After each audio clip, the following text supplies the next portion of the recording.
Bhairava Kala Bhairava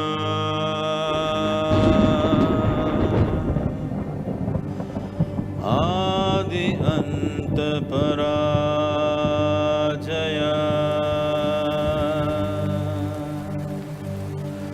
Bhairava Kala Bhairava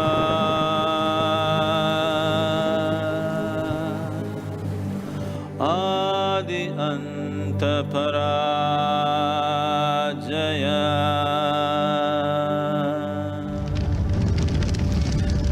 Jaya Jaya Parajaya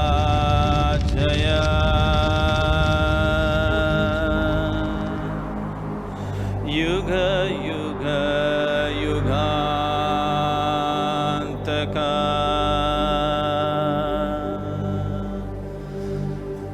Bhairava Kala Bhairava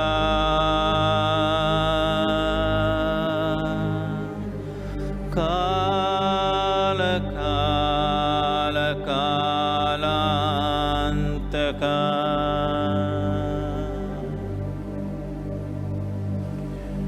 It is in time that we exist.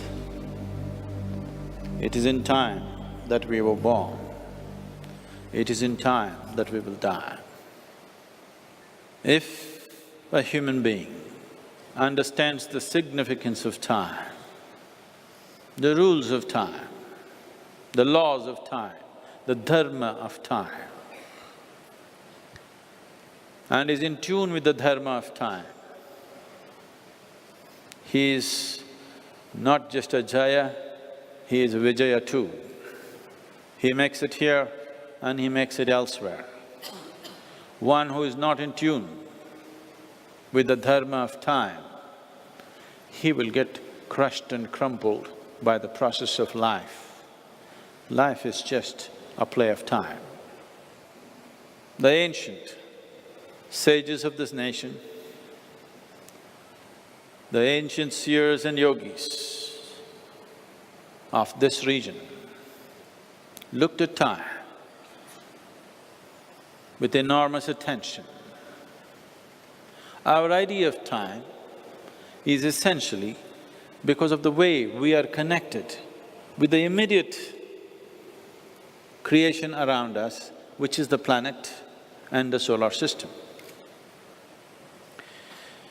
Today, as we sit here, we call this the night because the planet is rotating. In a few hours, we'll call this midnight. In few more hours, we will call this day, only because the planet is spinning. The spin of the planet and the human body and the human energies and the human possibilities and the human destiny is so deeply entwined. If one does not understand the law that governs this, if one is not in tune with the dharma that governs this, he will be just spinning eternally. You know, if you spin around for some time, then you don't know where you're going. This is the state of most human beings, because unknowingly they're spinning with the planet and then they don't know where they're going. The Surya Siddhanta, which goes back into the hori of time, estimated to be somewhere around 15 to 25,000 years ago, is talking about the speed of light as 2,202 yojanas. In half a nimisha, one yojana, according to the modern units of measurement, would be nearly 9 miles. One nimisha means 16/75 of a second. If you multiply this, you get… this is the speed of light. He's talking about the speed of light over 15,000 years ago. And today, we have arrived at the same numbers with great difficulty, with all kinds of instrument. This is by simple observation of how the human system and the solar system functions together. The distances between the sun and the planet, the distances between the moon and the planet, and the way we rotate and the impact it has, all these things have been looked at with great care. Right now, the diameter of the sun into 108 equals the distance between sun and earth. This is today's measurement, it goes exactly like that. The diameter of the moon into 108 equals the distance to the earth. You know why we put 108 beads in you, you must have lost quite a few of them by now. Out of sync. Like this, I can go on with all kinds of fabulous figures. The most important thing is how the making of the time and the making of the human body are so deeply connected. If you know the planet is round and it has a slightly tilted orbit, if you take this orbit and as it travels, as it spins, here it forms a circle. To form this circle, today we know it takes 25,920 years. This is the time taken. This tilt mainly happens because of the gravitational pull of the moon over the earth. And for it to exert that pressure continuously to get this axis to form a circle, it takes this many years. And that many years is called as the one cycle of yugas. 25,920 by 60, because 60 is the number of minutes, 60 is also the number of heartbeats you should have if you are healthy, will turn out to 432. 432 is a number that comes up in various cultures, the Norse culture, the ancient Jewish culture, the Egyptian culture, the Mesopotamian culture, and very much here is 432. Why this 432 is, your heart beats 60 times a minute. If you're in a state of excitement, it may be doing more. If you are in a good health and in good condition, it beats 60 times. So 60 times into 60, it's 3,600 into 24 would be 86,400. This is what it would be. If you divide this by 2, if you leave this out, it's again 432. If you take the number of breaths that you're taking per minute, can you check and tell me how many breaths you're taking per minute? If you're not in a state of heavy excitement, you're doing 15. If you are in a state of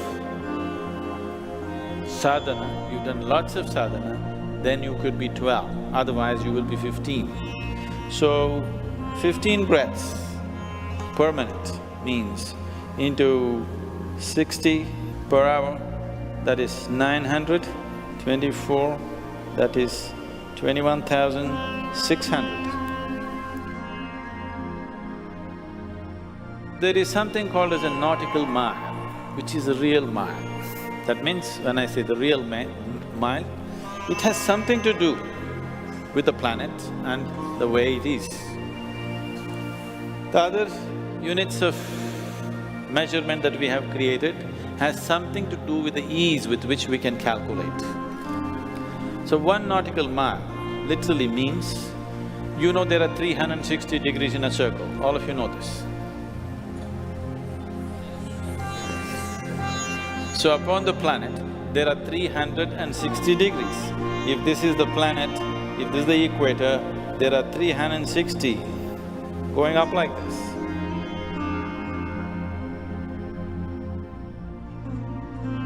Let's say if you take this one as 1 degree, In this there are 60 minutes, it's referred to as minutes. There are 60 minutes. These 60 minutes, that 1 minute accounts for 1 nautical mile.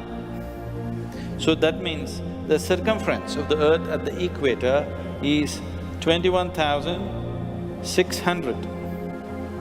That's how many breaths you take per day. The planet is not spinning on time, no good at all for us. If you are not in tune with it, still no good for you. I'm just trying to make you understand, time is not just a concept that we invented. Time is deep-rooted in the system, in the very way we are made. So, when we go into Mahabharat, there is so much talk about the yugas and how they function, the impact of time on human life. I want you to look at it from a different context. This is not something that somebody thought up. This is a very phenomenal and profound science. Yoga is always deeply involved with this. It is just that we don't believe in propounding theories about it, but by practice we are trying to attune the body to the times and spaces of the creation the way it is. Because without being in tune with this, you don't get very far. If you are not riding the time, you will live a mediocre life, probably a very suffering life. Only if you are riding the time, you will live an extraordinary life, which is what a human being and the human brain is designed for. If you look at the orbit of the planet is here. In the yogic astronomy, we divide this orbit into 27 segments called nakshatras. Each of these divide into 4 equal sectors called padas or steps, marking the 108 steps that the sun and the moon take through heaven. These 27 positions of the sun in relation to the earth plays a significant role upon the planet. These 27 represent the phases of the moon, from a Paurnami to Amavasya and from Amavasya to Paurnami. There are 27 segments. So as the planet is travelling, let us say from this nakshatra to this nakshatra, what is happening is the little moon is making its half a circle.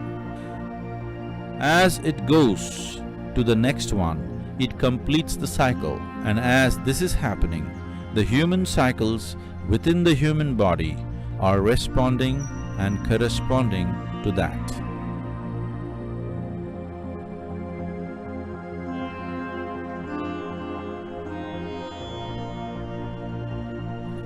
In a woman's body, it is very obviously there. Every 27.55 days, a cycle should happen in a woman's body if she has to be perfectly healthy. In the male body, it is happening in a different way. It is not so obvious and so manifest, but it is happening in a different way, and the cycle is of a larger span, because if it's a larger span and men don't have much arithmetic capabilities, they don't count. When was my last cycle?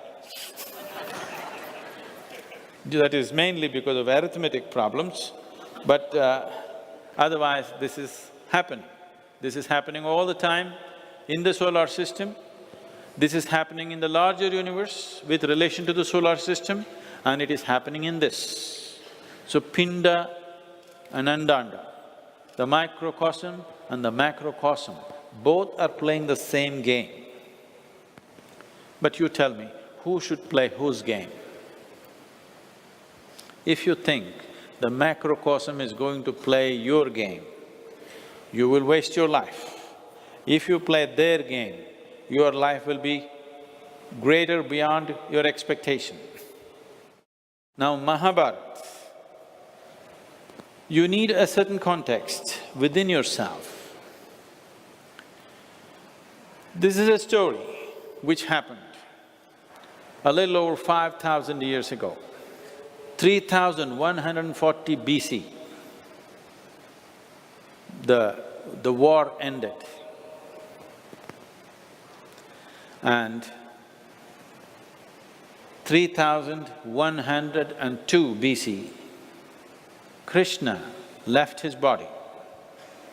When the war ended, in about 3 to 4 months' time, the Kali Yuga began. When I say the Kali Yuga, in the movement of the solar system, I'm not talking about the movement of the planet. Now, the solar system, here we are a solar system, our sun is here and we are all around. This itself is moving in the universe. This movement takes 25,920 years to complete this cycle. So, the larger star which is here inside this, the exact location, we do not know whether it is located centrally or somewhere to the side. From the effects and the way the climate changes and the way things happen upon the planet, we believe it is not in the center, it could be somewhere here or it could be somewhere here. It may not be that large, but it's somewhere here, the big star or a big system around which our system is going around. Whenever our system comes to a closer influence with this system, suddenly all the creatures living in this system, they rise to greater possibilities. Whenever our system moves away from this, the creatures living in this system, they come to the lowest level of possibility. When the creatures come to the lowest level of possibility, we say, this is Kali Yuga. Don't look so disappointed. I will tell you some good news. So this division of yugas runs like this.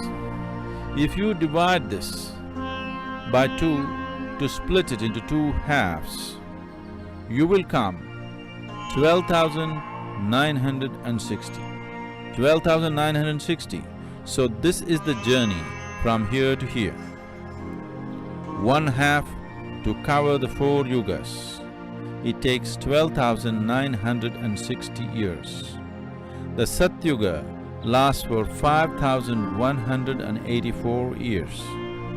The Treta Yuga lasts for 3,888 years. The Dwapara Yuga will last for 2,592 years. The Kali Yuga lasts for 1,296 years. So if you add them up, you come to 12,960 to run the 4 yugas. 4 yugas 2 times over is 25,920. The end of Krishna's era is 3102 BCE. Right now, we are in 2012.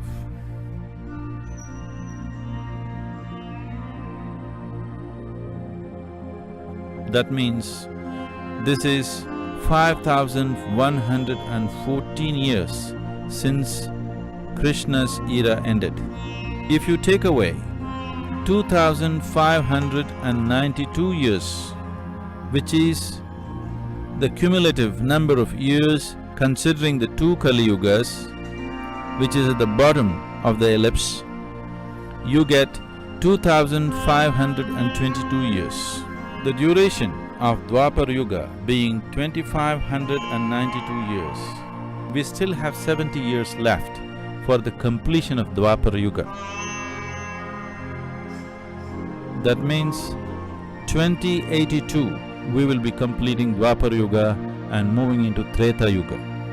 The world will go through another upheaval, not necessarily in terms of war, but we will go through upheaval probably in terms of a population explosion and natural calamities, and move into the next era of well-being and upward movement of human consciousness. you go by this, here starts the Satyuga when it's closest to our super sun, not our sun, the super sun. When we are closest to that, this is Satyuga. Here, human mind will be at its highest capability. People's ability to know life, people's ability to communicate, people's ability to live joyfully will be at its highest possibility, or in other words, we'll have sensible people. That's all it takes. To live well on this planet, all it takes is a bunch of sensible people, we can live well. So at this time, human ability to communicate at its best, because when it's here, the ether in the existence will be very close in the atmosphere.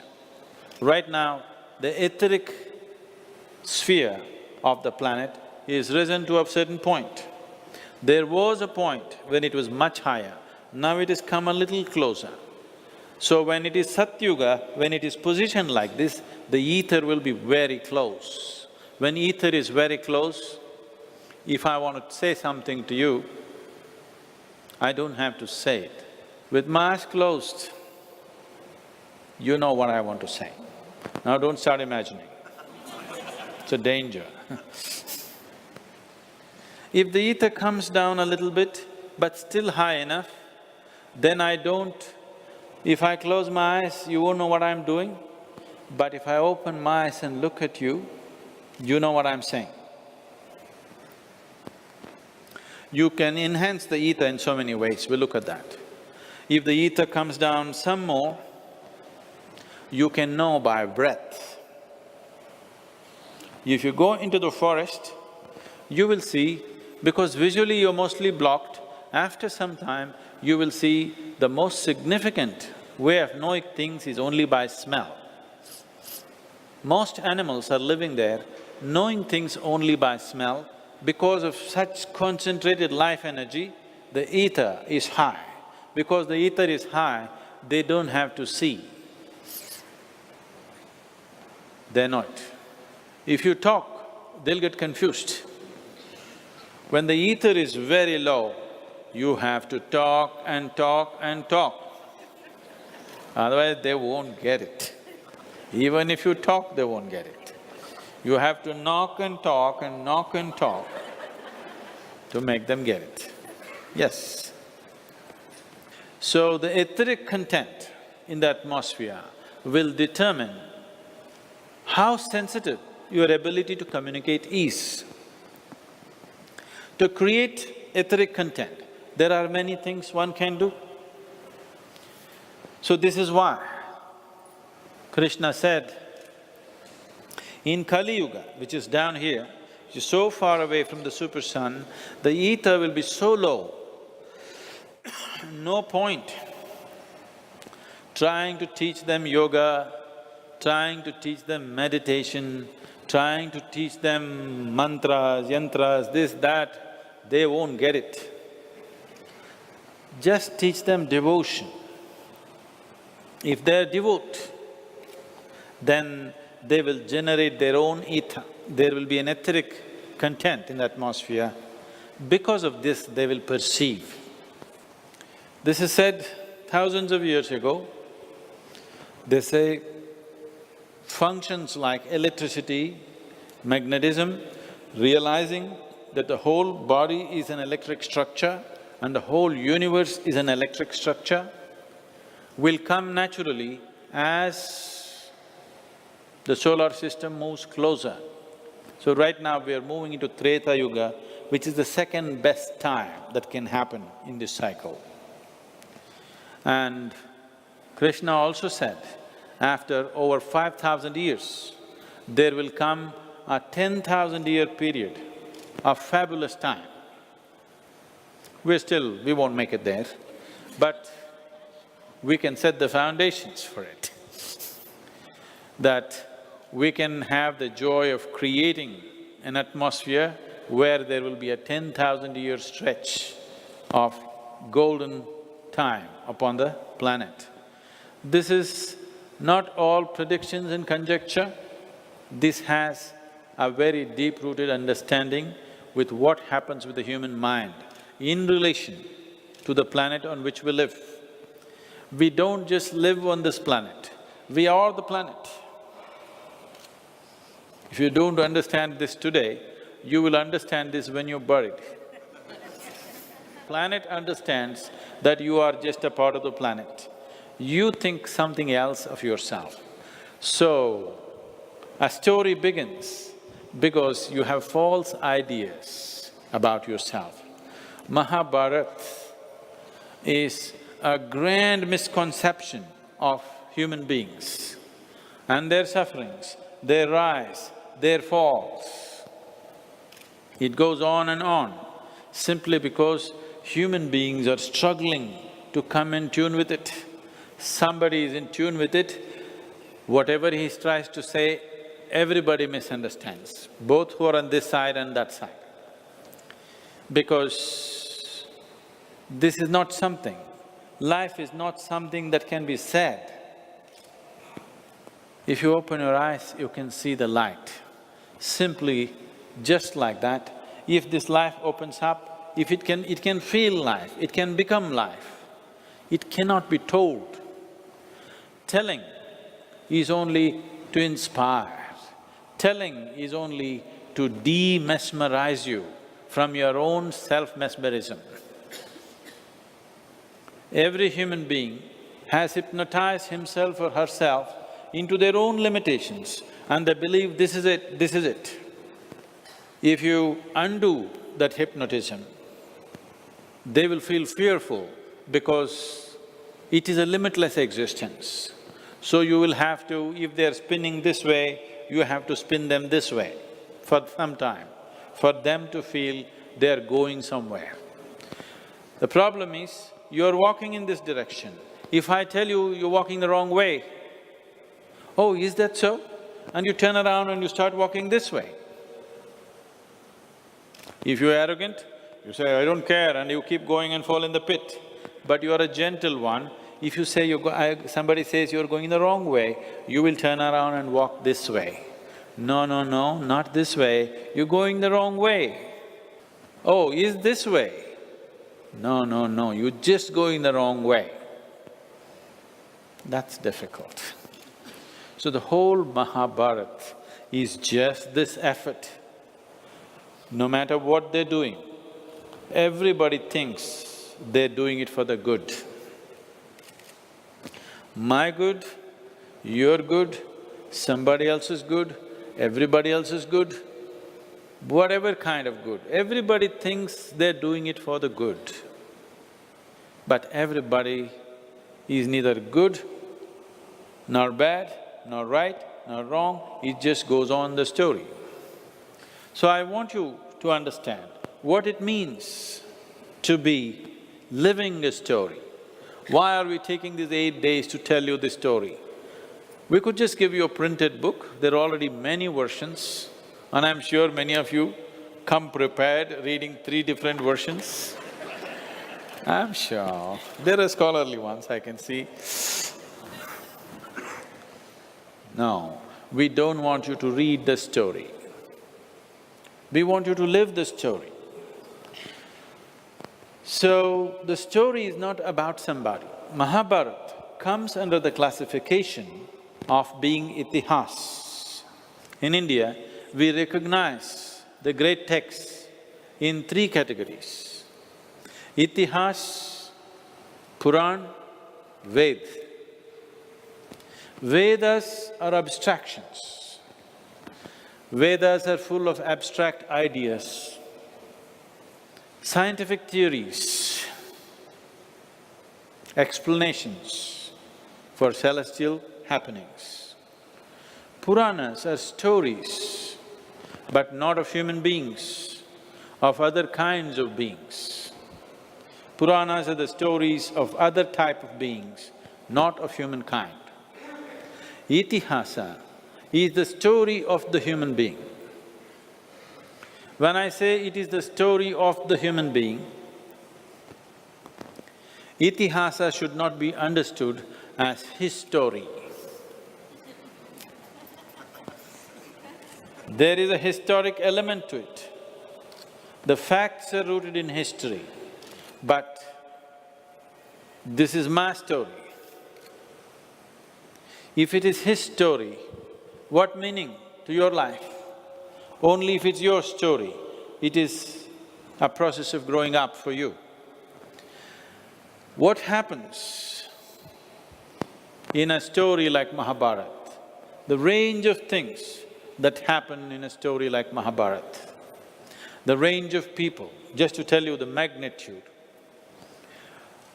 The first version of Mahabharat that was written down by Ganapati himself had 100,000 verses.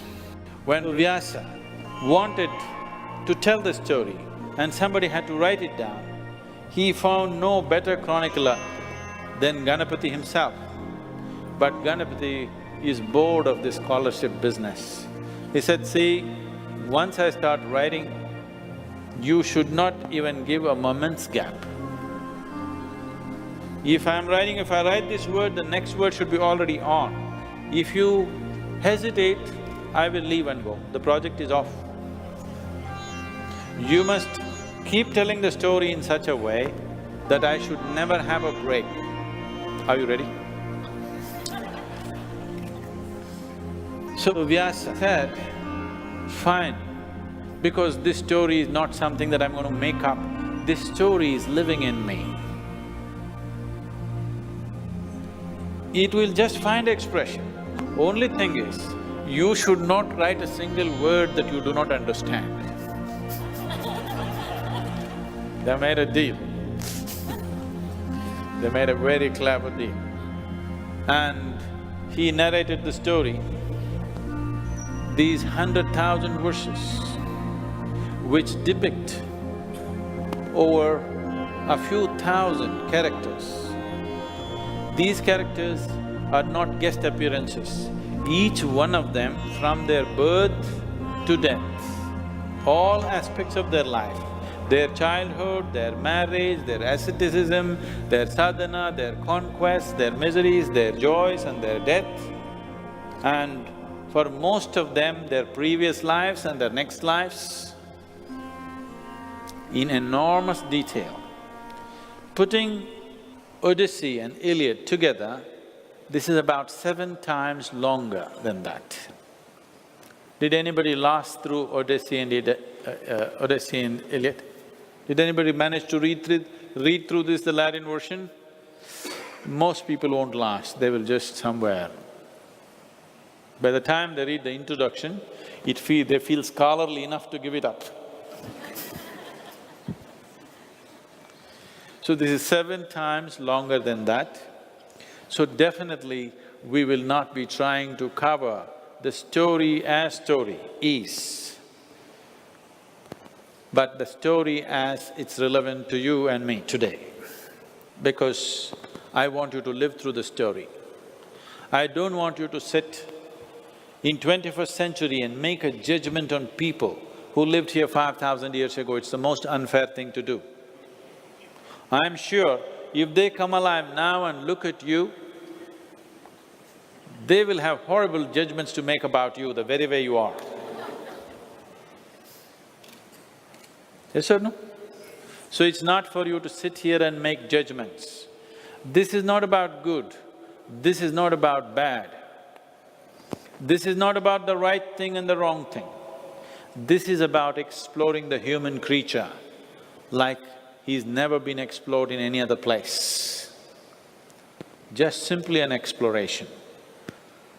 So Vyasa, who was the author or who first told the story, took this challenge up because he wanted to see that the story lives. Since then, thousands of people have written their own Mahabharats with mild adaptations. There are adaptations to different states in the country, to different regions, different castes and creeds have adopted it in their own way, different tribes, the tribal and the folk people have adapted in their own way, and every storyteller, when he stands up to tell the story, looking at the crowd that is sitting in front of him, he's made his own adaptations. But the story is not contaminated with adaptations, it is only enriched with adaptations, because the beauty of all these people in these 5,000 years has been, nobody ever contaminated the story by trying to judge it. So you should not do it. You do not contaminate the story with your judgment. Oh, who is the good guy, who's the bad guy in this? That's not how it is. These are just people. This dharma and adharma is not about right and wrong. This dharma and adharma is not about good and bad. It is not some kind of code of conduct for a king or a priest or the citizenry. It is a law that if you grasp it, it will allow you to move towards truth or untruth. This is what dharma and adharma is. So the story is a very powerful spiritual process. If you live the story, if you judge the story, it is a tremendous possibility for confusion in your life, because after this you will not know what's good, what's bad, what to do in your life, what not to do in your life, whether to live in the family or go to the jungle, whether to fight a war or not to fight a war. If you just live the story, you will understand dharma means that which allows you to make this living process a stairway to the divine. Otherwise, you make this living process a spiral to hell. People are using it that way. People are using the process of living as a spiral to hell. Dharma is about learning to use the life process as a stairway to the divine. The time and the impact of time upon the system is very, very important. Right now, we are in an ascending time. Above all, we are in a cusp or the sandhya. The significance of sandhya. In our day-to-day life, from day to night and night to day, from forenoon to noon and midnight, all these different sandhyas, we have been looking at this, and those of you who made use of it know that it is significant.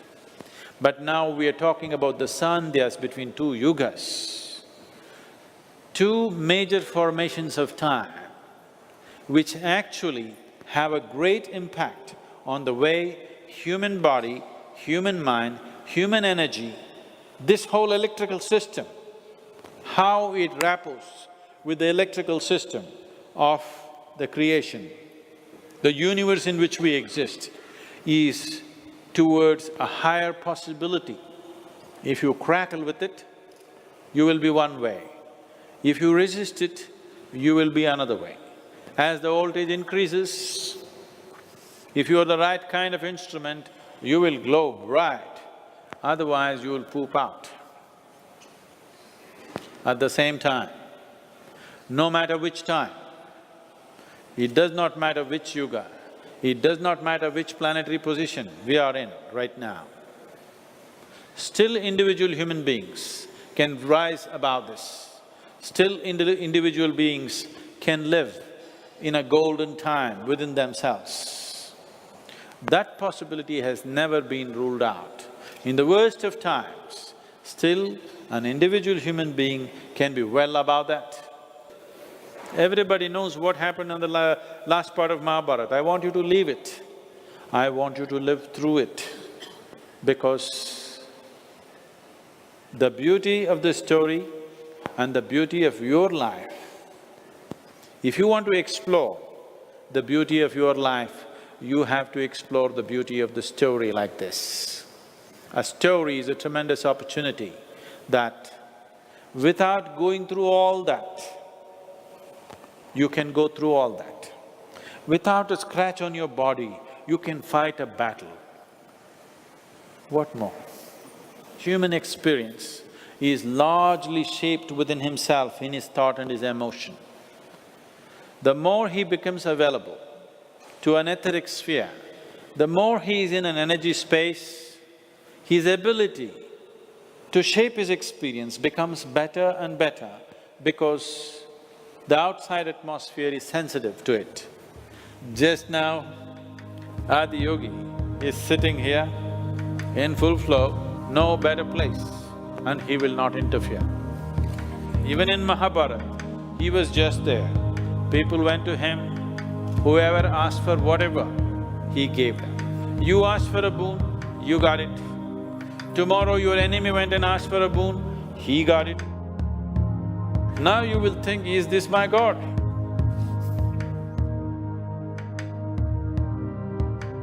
But that's how he is, so better be careful. Because he doesn't see you as a friend, nor does he see somebody else as an enemy. Because he's closed his two eyes and he's got only one eye, so he can't distinguish who is who. Whoever comes with the right sense of receptivity, he gets it. You know, it is a part of the tradition that anywhere, if you want to create the right kind of atmosphere, the first thing that you do is light a lamp. Yes? Of course, because of all these problems that we are having, our nails are long and it's polished. We can't do this, so we put an electric light. But those of you who light a lamp, how many of you light a lamp every day? Whoa, whoa, good. If you light a lamp and simply be there, don't believe in any damn God, just light a lamp and sit there. Does it make a difference? It need not be dark, it need not be visual aid, but do you notice it makes some kind of a difference? Because the moment you light a lamp, once the flame is on, around the flame, not the flame itself, around the flame, a certain etheric sphere will naturally happen. So where there is an etheric sphere, there communication will be better. So you want to talk to God, you want to create the ambience first. Create a certain amount of etheric sphere and then talk to Him. Without it, you talk to Him bouncing back from the wall. How many of you have sat around a campfire in your life? You will see stories told around a campfire always have the maximum impact on people.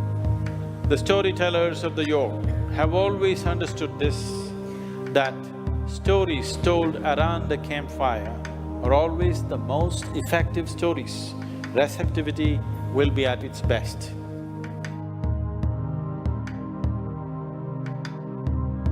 We will create a situation that you are at the best of receptivity, both for the story and for the atmosphere that we will create around here. For this, we will go through a certain meditation. Hopefully, if time permits, we want to do this every evening so that it builds up that etheric content around you. If you're meditating enough, it will get taken care of. Fire is of different kinds. Life is fire. It's the fire of the sun which is life here. That fire can manifest in the system as Jataragni. Are you hungry? Are you hungry? If you are hungry, that is Jataragni, the fire of the belly and the fire of the groin. If Jataragni is on and if this is fulfilled, only then the groin fire will burn. One who is not eaten is not bothered about sexuality. Only one who is eating well is concerned about these things. So these are the two same things. This is called as Jataragni. If you transform this, Agni means fire. If you transform this, it can become Chittagni. You became intellectually sharp, suddenly you have lost interest in sexuality, food, and everybody is interested in what's cooking, who is going there, who is going here. You are not interested because your intellectual fire is on. Have you noticed this? At least in somebody. So this is known as Chittagni. Once Chittagni is on, you will have to remind them when to eat. You have to remind them, you're married, man, your wife is waiting, you better go home. Ah, should I? Just one more thing. Because Chittagni is on. This Chittagni can be transformed into Bhutagni. Bhutagni means elemental fire is on. A yogi is on elemental fire. You have heard of yogis going underground and being buried for some time, breathless, heartbeatless, yogis consuming this, that, consuming mercury, consuming venom, all these things, just to show off that they're yogis. Because if you are not, you will be dead. Unless your Bhutagni is on, you can't play with the elements. There is something else called Sarvagni. We will not go to that right now. These three dimensions, Jataragni, everybody has to some extent. Chittagni, if it becomes intellectually on. Intellect is like fire. If it's on, it's really like fire, it lights up your space. Do you see, even in the comic books and other things, somebody got an idea like a light bulb. Because when the intellectual fire is on, suddenly there is light. You can even make it heat because the fire is on. Now, if you have the elemental fire on, it is cool, but it's as hot as the sun. This is cool fire. This is of a different nature. Once you know the elemental fire or the Bhutagni, you have mastery over the life process. You will choose how to be born, how to live, how to die or not die. Here in Mahabharat, you will face these three kinds of people. People who are just burning immense Jataragni, wanting to eat, wanting to possess, wanting to copulate, wanting to conquer, immense Jataragni, big people. And you will find some other people with phenomenal Chittagni. Their intellect is such, they're able to see things that nobody else can see right now. Their intellect is such that they're seeing things what people will see 1,000 years later. What ordinary people will see 1,000 years later, they're seeing it now because Chittagni is on. There are other people who have Bhutagni, who have complete mastery over their life. When to be born, how to be born, how to live, when to die, even the very choice of life and death has come into their hands. These three types of people you will meet, don't judge them. All of them have a role to play. It is just that, along with the story I would like you to make the use of this opportunity. If we can transform this Jataragni into Chittagni, Chittagni into Bhutagni. So we will do a simple… Now these days, whenever I say simple, people are looking at me disapprovingly, okay. You say simple and then you say… Okay. A basic form of Bhuta Shuddhi, which can bring a certain amount of Bhutagni into you. The beauty of having Bhutagni in you is, if you are on Bhutagni, on an elemental fire, you don't have to light a lamp in your life, you don't have to do a yajna or a homa, you don't have to worship, you don't have to enter a temple. I'm not saying you should not, I'm saying you need not. Because once the elemental fire is on, your existence itself, you will see Krishna moving and playing between these three things. When he wants to be Jataragni, he is all out Jataragni. He eats and fights and loves like nobody else. When he wants to be Chittagni, he is totally that, a visionary beyond compare. When he wants to be Bhutagni, he is absolute about that. So he will play all the three fields. I want you to at least touch all the three fields a little bit at least. Shall we make an attempt?